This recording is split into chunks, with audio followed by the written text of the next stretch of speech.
What's going on, everyone? Today we are going to be talking about top 12 running backs for redraft over on Underdog Fantasy. Before we get into it, though, if you guys could go down and drop a like on the video. I'm answering every single comment. If you guys have any questions, please let me know down below.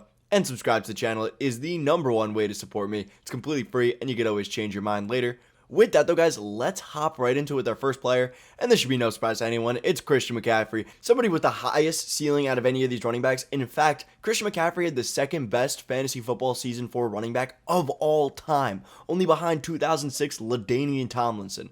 Not a bad company to be in. Christian McCaffrey, a game breaker at the position, and now finds himself on one of the best rosters, if not the best roster, in the entire NFL. You have a great offensive line, with Pro Football Network ranking them top 10 at the position. You have one of the best head coaches in Kyle Shanahan. I mean, there really is nothing wrong with the system. The only gripe you could have with Christian McCaffrey is the fact that he might not get a supreme workload on every game, considering they just have so many names in this offense. You got Debo, you got Ayuk, you got Kittle. I mean, there's just so many mouths to feed. That's the only knock with CMC. Still is my running back 1 by far, and in a tier of his own. Either way, let's move on to my running back 2, and that is Bijan Robinson. And I know this probably seems like a very high price point for Bijan Robinson, but right now over on Underdog Fantasy, he is coming off as a running back too.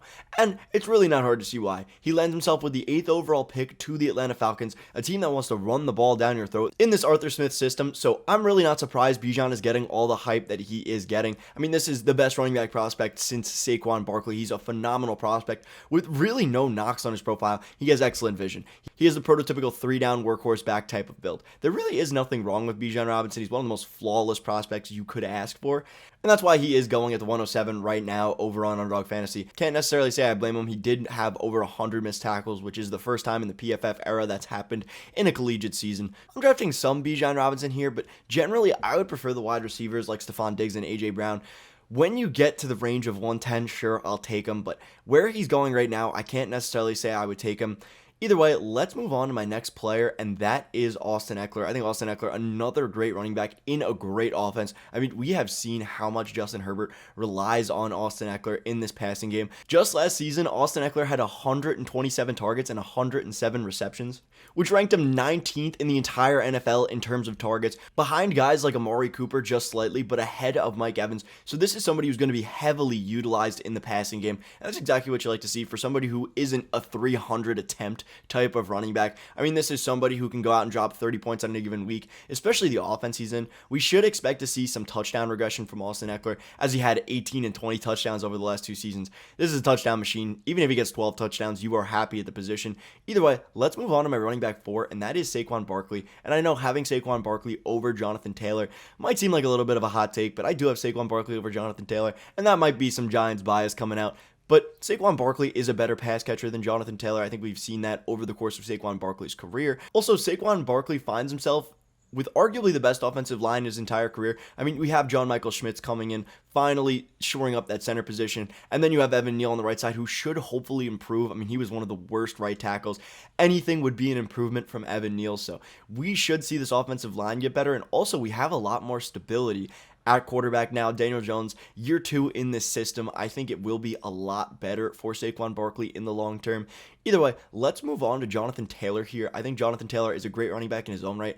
I do have some concerns with this offense, though. We do have Anthony Richardson stepping in, and I don't know if Anthony Richardson is going to be a good quarterback on day 1. My assumption is probably not. He had a sub 60% completion percentage in college, and I do project that to be around where he is in the NFL. I mean, he had a 53% completion percentage at the collegiate level in his 13 starts. Even if that does take an uptick to 57%, this will not be a very efficient offense. This is going to be a learning year for Anthony Richardson. And also, Anthony Richardson most likely will be vulturing a lot of goal line attempts. And I think that does worry me about Jonathan Taylor's total touchdown volume. I think he still will be a great running back, somebody who you can rely on week in and week out, but not somebody I'm taking as the running back 4, simply because his touchdown upside is limited in the fact that this offense probably will not be getting to the red zone that often, and when it does, they could easily elect to utilize Anthony Richardson at the goal line. So that does concern me a little bit, but I think there are still some upsides to Jonathan Taylor. I mean, the Shane Steichen-led offense did see Miles Sanders finish as a running back 1. In fact, he was the running back 10 in all of fantasy football, so we could see something somewhat similar, but I do not project Anthony Richardson to be anywhere near the same quarterback that Jalen Hurts is, at least in in year one. So that's why I am a little bit concerned with Jonathan Taylor, but he still is my running back 5. So I will gladly take him in round 2 if he is the last running back in this tier. Either way, let's move on to my next running back, and that is Nick Chubb. And I think Nick Chubb's another phenomenal running back, somebody who really benefited from the offseason, and I think we are seeing that reflected in his ADP right now. As over on Underdog Fantasy, he's creeped into being a second round running back, going off the board an ADP of 20.8, which means he's almost a 2-3 turn type guy. You can pair him up with somebody like Jamar Chase, Tyreek Hill. I think that is absolutely fine for Nick Chubb. This is somebody who the only backup in this offense now is Jerome Ford with the departure of Kareem Hunt. So we should see Nick Chubb be an absolute beast in terms of the fact that he's going to be getting a ton of rushing volume in this Kevin Stefanski offense that has run the ball down your throat historically. Also historically, Nick Chubb has been a very efficient running back, averaging 5.2 yards per attempt throughout his career, which is very efficient. He's stepping into one of the best offensive lines. In fact, Pro Football Network ranks them as the number 2 offensive line in all of football, so this is a great offensive line that he is stepping into. And also, I do think Deshaun Watson is going to be a great quarterback. I know there are some people out there. I got a comment from Sean Crawford that brought up some good points about Deshaun Watson. Thank you, Sean Crawford, for that, by the way.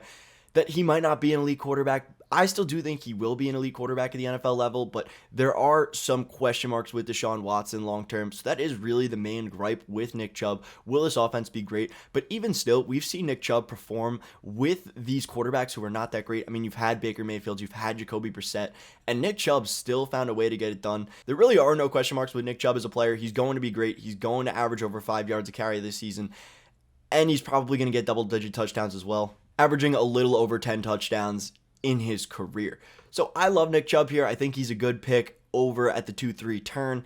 Either way, let's move on to my next running back, and that is Tony Pollard. In my last running backs video, I said that if Tony Pollard did not receive any competition at the running back position, I'd be moving Pollard up, and that's exactly what I did. I think Tony Pollard is another offseason winner, with their only running back competition coming in being Deuce Vaughn, who I did really like. A great story, by the way. But either way, Deuce Vaughn is not going to be taking serious volume away from Tony Pollard. He probably will be a change of pace back, if anything, and that is fine for Tony Pollard. This is a team that already has ran the ball a ton, ranking 5th most in rush rate in the entire NFL. They do also bring in Brian Schottenheimer, who is a run-first OC. So I think this bodes very well for Tony Pollard, and I totally understand his price point over at the 2-3 turn. I think he could be a great running back this season. Next up, I do have Derrick Henry, and Derrick Henry is stepping into the worst situation in his entire career. I mean, his offensive line is ranked dead last according to Pro Football Network, even with the addition of Peter Skoronski. Not only that, there really is no great options for them over at wide receiver. I mean, you have Treylon Burks, and that's it. And while I do think Treylon Burks is a good year 2 sleeper, it's not going to be enough for defenses to not stack the boxes against Derrick Henry. So there are some concerns about that. There also is concerns about Derrick Henry's age. But we have been in this position so many times where people have bet against Derrick Henry. And Derrick Henry every single season proves them wrong, has 1,500, 1,600, even 2,000 yards in a season, and I think Derrick Henry could continue to still be a good running back at the NFL level. This is somebody who could easily have 1,400 yards rushing this next season, and Mike Vrabel has allowed Derrick Henry to become more of a pass catcher as time has gone on, having 41 targets on 33 receptions this last season with 398 yards. And while I don't think Derrick Henry has the ceiling to be the running back 1 anymore with this offense being as bad as it is, I still think Derrick Henry is a very good running back and proved that he hasn't lost a step this past season, having over 1,500 yards rushing. So I'm fine taking Derrick Henry here. If you want to go Josh Jacobs, who I have next as well, that's totally fine. And Josh Jacobs is a very good running back in his own right. Somebody with elite draft capital going in the first round, and finally has his breakout with this new coaching staff, which I think is another great sign that maybe this could be the new norm for Josh Jacobs rather than just a fluke season. But at the same time, a lot about how you feel about drafting Josh Jacobs is whether or not you think that Josh Jacobs' performance this past season is indicative of his future performance or whether it was just a one-off type season. I personally lean towards the fact that this is more so the new normal for Josh Jacobs. I have him right in line with ADP, and I think that is totally fine. This is somebody who led the league in rushing this past season, having over 1,600 yards and 400 yards receiving as well. This is somebody who's never finished below the running back 14 in his entire career, so I'm absolutely fine taking Josh Jacobs here. He feels like a very safe, very good pick over at the 2-3 turn, and I'm pairing him up almost every time.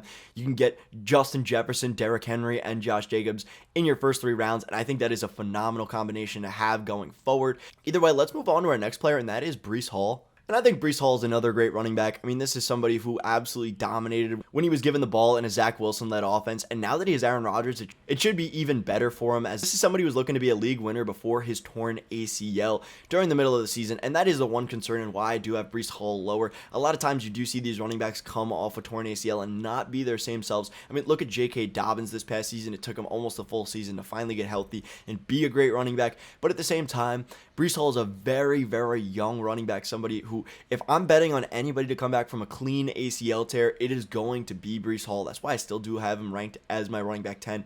He is somebody that I'm taking if he falls, but I would prefer these other running backs in Josh Jacobs and Derrick Henry just because there are less question marks about injury with them. And that's why I think Breece Hall, it does deserve to be the running back 10 here. I can't really have him any lower, but I also can't really have him any higher. I think he is a little bit risky, and that's why I do have him in a tier of his own here, just because there are question marks. But either way, if you do end up hitting on Breece Hall, I think he's going to be a phenomenal running back and somebody who could easily outperform this ADP. But again, that is if he's able to play the full season, which we really don't know if he is going to be able to. Either way, let's move on to my next running back, and that is Rhamondre Stevenson. And this starts a new tier here. I think Rhamondre Stevenson, another secret winner of the NFL draft. The Patriots were rumored to be wanting Jahmyr Gibbs over at pick 14. That doesn't happen because the Lions take him at 12. So Rhamondre Stevenson's really in this backfield all by himself. Also, you have the team moving on from Jahmyr Harris, which I think is another big win for Rhamondre Stevenson. There really is nobody else in this depth chart. It's Rhamondre Stevenson, then Ty Montgomery, James Robinson, and Kevin Harris. And I don't think any of these guys are really serious threats to Rhamondre Stevenson. And because of that, I think Rhamondre Stevenson can finish as a top 10 running back yet again. He finished last season as the running back 7. Despite dealing with some injuries throughout the season, it never really forced him to miss time, but you could see it on the field that he did have some injuries. The other question mark is this offense. Mac Jones is really not a great quarterback, and this Patriots offensive line is about middle of the pack. So I'm not really expecting this offense to be great, but I am expecting Rhamondre Stevenson to be great, and he could easily outperform his ADP here. But I think this is exactly where you expect him to be, considering, yes, he is a great pass-catching running back, but you aren't expecting him to see high volume in terms of attempts. I mean, there were some games where he got 3 attempts, 5 attempts, 8 attempts. So you're not seeing elite rushing volume from Rhamondre Stevenson, but that elite receiving volume of 88 targets this past season is great, and that's why I am taking Rhamondre Stevenson here as my running back 11. Now my running back 12 is Najee Harris, and I know this might seem a little bit high for Najee Harris, who I will talk about in a second. I am giving you guys a little bonus here. I'm going to throw in 2 more running backs at the end of this who I think deserve to be in this same tier. Either way, Rhamondre Stevenson finds himself in one of the most improved offensive line situations in the entire NFL. The Steelers go out, they grab Broderick Jones, they grab the left guard from the Eagles, Isaac Seumalo. I have no idea how to say his name. I think that's it. But either way, a great guard. And so you see this offensive line get a lot better, and that's reflected in the Pro Football Network ranking of 16, which is a completely league average offensive line from one of the bottom 5 units in the entire NFL last season. We should see Kenny Pickett take a step forward as well. It can't really get any worse than what he was like this last season with a 1.8 touchdown rate. So we should see Najee Harris stepping into his own. And last year, he finished as the running back 14 in all of fantasy football. So he's being drafted right around where his floor is, in my opinion. I mean, this is somebody who finished as the running back 3 a mere 2 seasons ago in his rookie year. He's a great volume play. Somebody who's going to be getting 300 total touches in this offense at least, because that's how Mike Tomlin has historically ran his offenses. So I think Najee Harris is a great value right now, one of the best values in all of fantasy football. Going at the 3-4 turn right now, I'm scooping him up almost everywhere. Either way, let's move on to my next player, and that is Travis Etienne. And Travis Etienne, another great running back, looked to be a league winner during midseason when he finally broke out and James Robinson was no longer being utilized. But then kind of cooled off a little bit, and it makes sense as to why. I think this offense is kind of crowded. I mean, you have Calvin Ridley, you have Christian Kirk, you have Zay Jones, you have Evan Ingram. But even still, Travis Etienne is going to be stepping into a great role where there really is no one else in this offense to steal serious volume. They do draft Tank Bigsby, which I think is a little bit of a concern considering they took him in the 3rd round.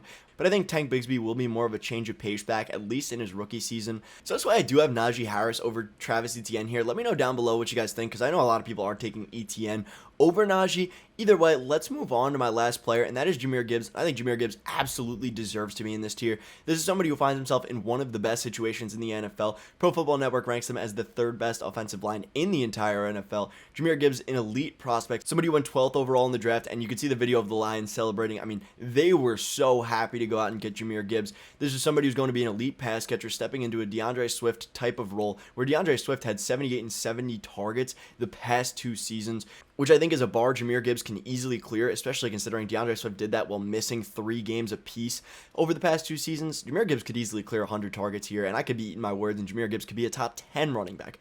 Rookie running backs generally get a huge workload, and Jahmyr Gibbs should be no different. My one concern is David Montgomery being heavily utilized at the goal line, maybe sapping some touchdown volume away from Jahmyr Gibbs, but even still, I think Jahmyr Gibbs does deserve to be here, and he has room to move up this ranking. Either way, guys, that's going to be it from me. Hope you did enjoy the video. If you did, go smash that like button. I'm answering every comment. If you guys have any questions, let me know. And subscribe to the channel. It is the #1 way to support me. Thank you guys all so much, and I hope you have a good day, a good night, and a good life.